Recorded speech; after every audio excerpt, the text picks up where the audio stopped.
ध्यान दीजिएगा पर।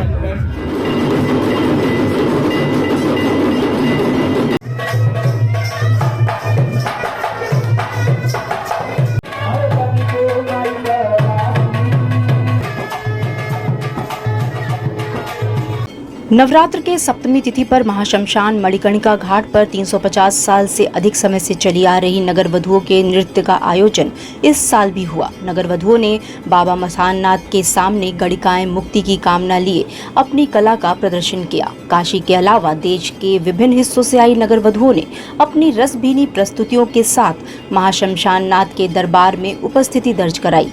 नगर वधुओं की मान्यता है कि बाबा शमशान नाथ के दरबार में हाजिरी से उनके इस अधम जीवन का अभिशाप कट जाएगा। महाशमशान नाथ के 3 दिवसीय वार्षिक श्रृंगार महोत्सव के अंतिम रात प्राचीन परंपरा को निभाते हुए नगर वधुओं ने अपनी हाजिरी लगाई। धधकती चिताओं के बीच नगर वधुओं के पांव में घुंघरू रात भर इस महफिल में बजते रहे। महोत्सव के अंतिम दिन बाबा महाशमशान नाथ का विधि विधान से पूजन किया गया। बेला, गुलाब, गेंदा के पुष्पों से बाबा का भव्य श्रृंगार किया गया। भांग एवं खोए की बर्फी सहित ठंडई का भोग लगाया गया। फिर महाआरती की गई। आरती के बाद प्रसाद भक्तों में वितरित किया गया। फिर नगर वधुओं का नृत्य शुरू हुआ।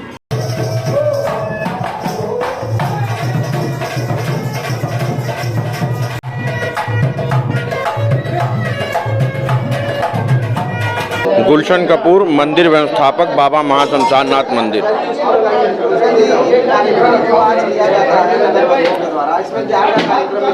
ये बाबा का वार्षिक श्रृंगार है जो 3 दिवसीय होता है। इसे त्रिदिवसीय वार्षिक श्रृंगार महोत्सव कहा जाता है, जिसका आज अंतिम दिन है।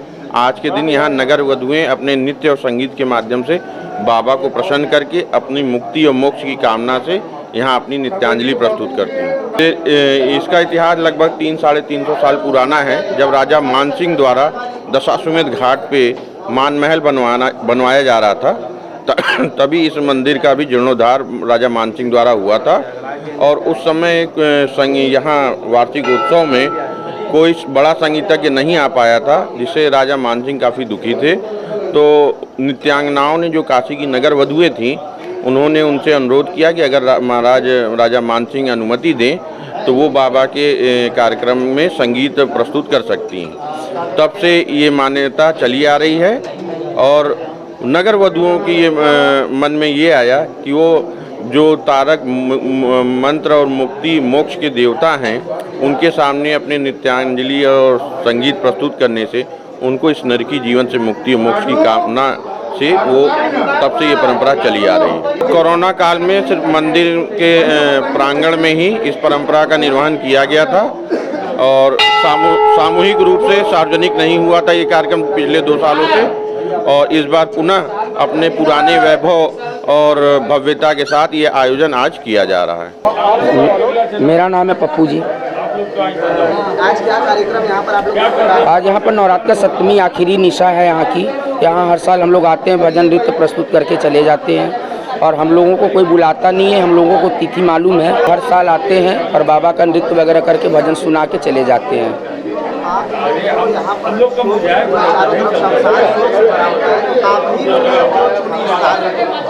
हम लोग ये चुने नहीं है। पहले यहाँ पर राजा मान सिंह के ज़माने में यहाँ पर क्लासिकल के कलाकार आते थे।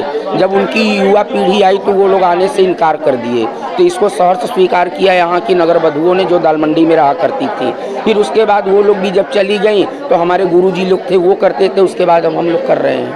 तो जब यहाँ पर राजा मान सिंह आए तो उन्होंने यहाँ का स्थाई देखा कि यहाँ तो मतलब हर एक जगह मतलब रोना गाना ये सब मचा है। तो उन्होंने नगर वधुओं को बुलाया। इन्होंने यहाँ के लिए मतलब तैयार हुए कि अगर इस स्थान पे हम चलेंगे तो बाबा हमको यहाँ पर मुक्ति देंगे।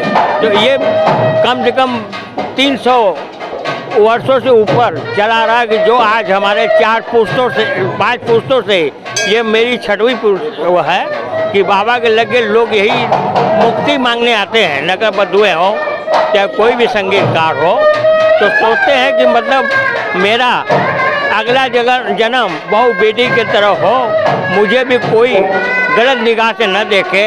इसीलिए नगर वधुओं ने यहाँ आकर मुक्ति के लिए बाबा को अपना नृत्य दिखाकर उनको खुश कर दिया।